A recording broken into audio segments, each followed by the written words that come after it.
Assalamualaikum warahmatullahi wabarakatuh. Izin memperkenalkan diri, nama Surya Fajar Hakiki, peserta Larsar Calon Pegawai Negeri Sipil Purna Praja IPDN Angkatan 28 tahun 2022. Di sini saya akan menjabarkan bagaimana learning journal pertama di agenda ketiga mengenai manajemen ASN. Manajemen ASN adalah pengelolaan aparatur sipil negara untuk menghasilkan pegawai ASN yang profesional, memiliki nilai dasar, etika profesi, bebas dari intervensi politik, bersih dari praktik KKN. Berdasarkan Undang-Undang Nomor 5 Tahun 2014, kedudukan ASN ada dua, yaitu PNS dan P3K.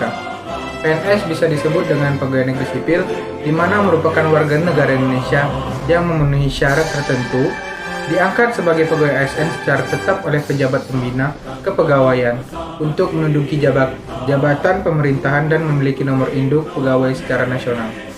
Kemudian P3K, pegawai pemerintah dengan perjanjian kerja, di mana warga negara Indonesia yang memenuhi syarat tertentu yang diangkat berdasarkan perjanjian kerja untuk jangka waktu tertentu dalam rangka untuk melaksanakan tugas pemerintahan sesuai dengan kebutuhan instansi pemerintah dan ketentuan perundang-undangan. Di sini saya akan menjelaskan fungsi dan tugas sebagai ASN, di mana yaitu sebagai pelaksana kebijakan publik, di mana melaksanakan kebijakan yang dibuat oleh pejabat pembina kepegawaian sesuai dengan ketentuan peraturan perundang-undangan. Kemudian kedua, pelayan publik adalah memberikan pelayanan publik yang profesional dan berkualitas. Kemudian yang terakhir, perekat dan pemersatu bangsa. Di sini adalah mempererat persatuan dan kesatuan negara kesatuan Republik Indonesia. Pada pasal 21 Undang-Undang Nomor 5 Tahun 2014 terdapat adalah hak PNS, di mana meliputi gaji, tunjangan, perlindungan, pengembangan kompetensi, jaminan pensiun dan hari tua, kemudian cuti. Pada pasal 22 Undang-Undang Nomor 5 Tahun 2014, hak P3K memenuhi gaji, tunjangan, perlindungan, pengembangan kompetensi, dan cuti. Di sini saya akan menyampaikan kewajiban ASN adalah suatu beban atau tanggung jawab yang bersifat kontraktual, sesuatu yang sepatutnya dilaksanakan oleh ASN, yaitu pertama, setia dan taat pada Pancasila, Undang-Undang Dasar 1945, dan Negara Kesatuan Republik Indonesia. Kemudian, menjaga persatuan dan kesatuan bangsa. Kemudian selanjutnya, melaksanakan kebijakan yang dirumuskan pejabat pemerintah yang berwenang.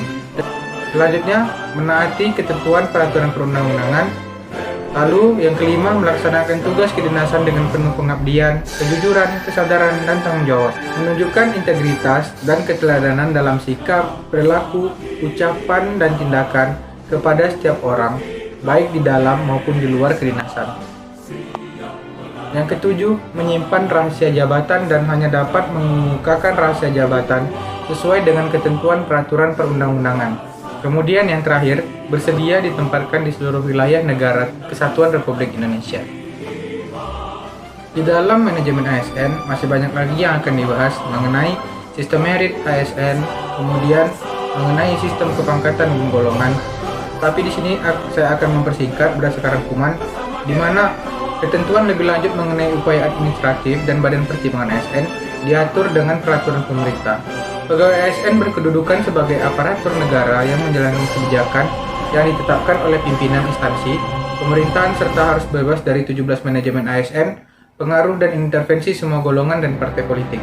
Manajemen ASN adalah pengelolaan ASN untuk menghasilkan pegawai ASN yang profesional, memiliki nilai dasar, etika profesi, bebas dari intervensi politik, bersih dari praktik korupsi, kolusi, dan nepotisme.